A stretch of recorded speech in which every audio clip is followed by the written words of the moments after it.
वहां पर समुद्र में रहे और कच्छप अवतार धारण किया। भगवान ने जल में रहने वाले मत्स्य अवतार भी धारण किया। तो वहां मत्स्य कन्याएं और ये थी महाराज, इनको भी वरदान मिला है, ये भी ब्रज में आकर गोपियां बनी। ध्यान देना महाराज, हमारे चारों वेदों में 3 कांड है। एक कांड है ज्ञान कांड, दूसरा है महाराज उपासना कांड और तीसरा है कर्म कांड।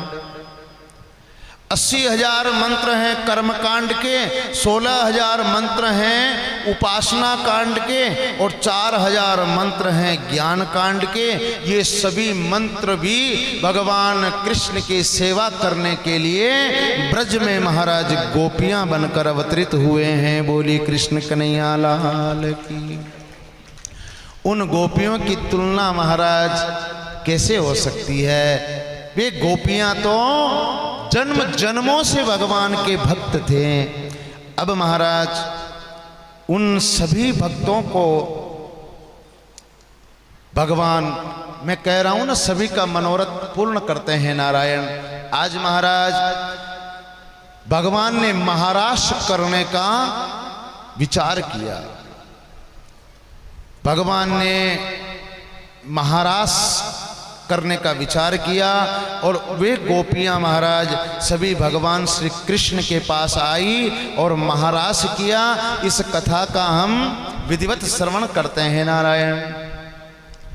सांडिल्य ऋषि ने कहा है कि स्कंद पुराण के अनुसार महाराज परीक्षित व्रजनाभ को रास लीला का रहस्य बताते हुए कहा कि रास विशेषता भगवान श्री कृष्ण ने राधा रानी की प्रसन्नता के लिए किया था महाराज।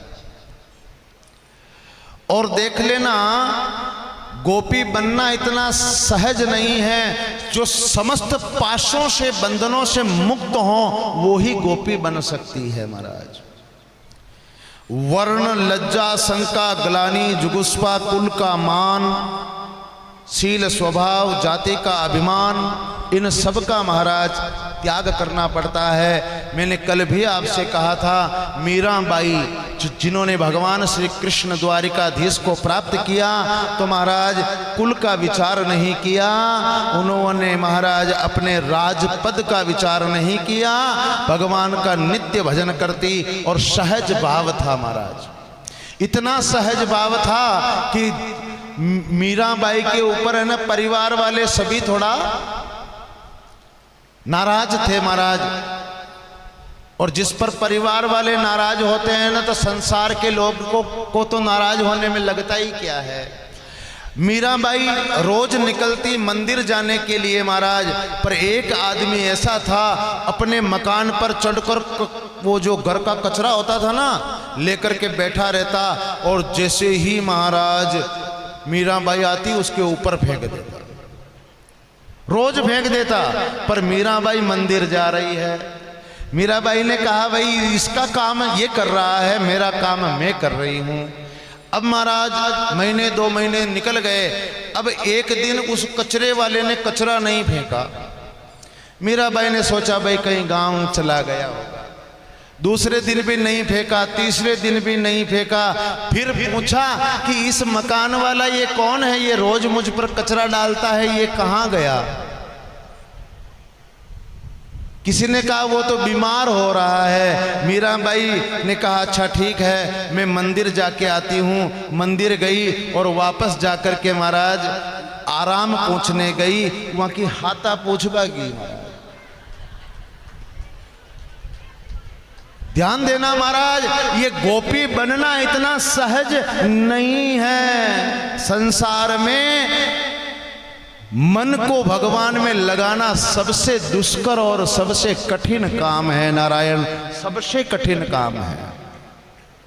ध्यान देना, ये गोपियां महाराज भगवान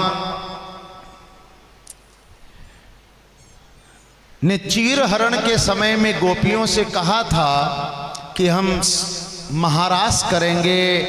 तो आज महाराज भगवान ने संकल्प किया कि भगवान पीता रात्रि सरदो फुल्ल मल्लिका वीक्षं रंतुम मनश्चक्रे योग माया मुपाश्रिता। भगवान है ना जो महारास करने का विचार किया और महारास करने का संकल्प लिया, और यहाँ ब्रज को महाराज उन्होंने योग माया के वश में कर लिया। पूरा ब्रजमंडल योग माया के वश में हो गया। भिक्षमरंतु मनश्चक्रे योग माया मुपाश्रिता। भगवान ने पूरे ब्रजमंडल को अपने अधीन कर लिया। और शरद पूर्णिमा के दिन शरदो फुल्ल मल्लिका, शरद पूर्णिमा के दिन भगवान ने महारास करने का विचार किया।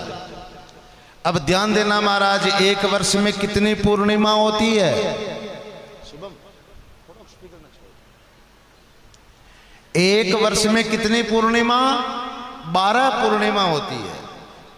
लेकिन भगवान ने शरद पूर्णिमा में ही महारास करने का निर्णय लिया। क्यों लिया महाराज? ध्यान देना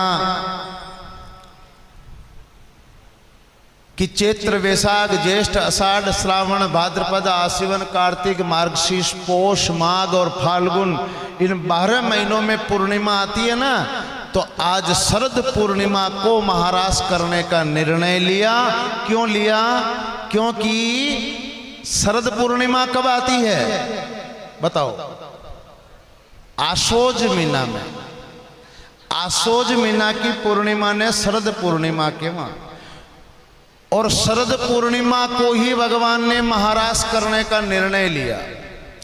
पता आपको, शरद पूर्णिमा के दिन चंद्रमा अपनी 16 कलाओं के साथ प्रकट होते हैं आसमान में, और कितने सुंदर लगते हैं, अमृत बरसाते हैं। इसीलिए महाराज भगवान को खीर बनाकर चंद्रमा की अमृतमय किरणों में खीर को महाराज रमा कर फिर भगवान को भोग लगाकर हम प्रसाद लेते हैं। शरद पूर्णिमा को, आशोज महीने में आएगी शरद पूर्णिमा। तो इसी आशोज महीने की पूर्णिमा, सुई में आप डोरा डाल सकते हो, इतना प्रकाश रहता है उस दिन। पर यहां पर बात यह है कि भगवान ने शरद पूर्णिमा को ही, शरद पूर्णिमा को ही भगवान ने महारास क्यों किया? क्योंकि महाराज ध्यान देना, ये चंद्रमा है ना, ये भगवान का मन है। क्या है? बोलो। भगवान का मन है, और मन जब तक शुद्ध नहीं होता है, बताओ कोई भी काम सफल होता है? अगर महाराज मन में थोड़ा भी हेर फेर हो और कोई भी काम करें महाराज, तो वो अच्छा नहीं होता है। सब्जी भी बनाते हैं ना घर पर, तो रोज सब एक समान स्वाद आता है क्या? अच्छे मन से अगर दाल बनाई है तो फिर कितना स्वाद आता है, अच्छे मन से हलवा बनाया है तो कितना स्वाद आता है महाराज। आता कि नहीं आता? और अच्छे मन से रोटी बनाई है तो महाराज कितनी स्वाद लगती है। और मन अगर खुश नहीं है, मन प्रसन्न नहीं है, तो महाराज कदे तो हलवा में पानी ज्यादा नाखने आ जावे, कदे हलवा क्या न बनाए। हाँ, ध्यान देना महाराज, मन का शुद्ध होना आवश्यक है, और भगवान का मन है चंद्रमा, ये वेद कहते हैं महाराज कि चंद्रमा सूर्यो अजायत श्रोत्रात् वायुश्च प्राणश्च मुखादग्निरजायत। चंद्रमा मन सो, मन भगवान का चंद्रमा है, और चंद्रमा का शुद्ध होना जरूरी है, क्योंकि जब तक मन में मेल है ना, तब तक भगवान नहीं मिलते हैं। इसीलिए गोस्वामी जी, तुलसीदास जी महाराज ने रामायण में बड़ी सुंदर चौपाई लिखी है महाराज। निर्मल मन जन सोमो मोहे कपट छल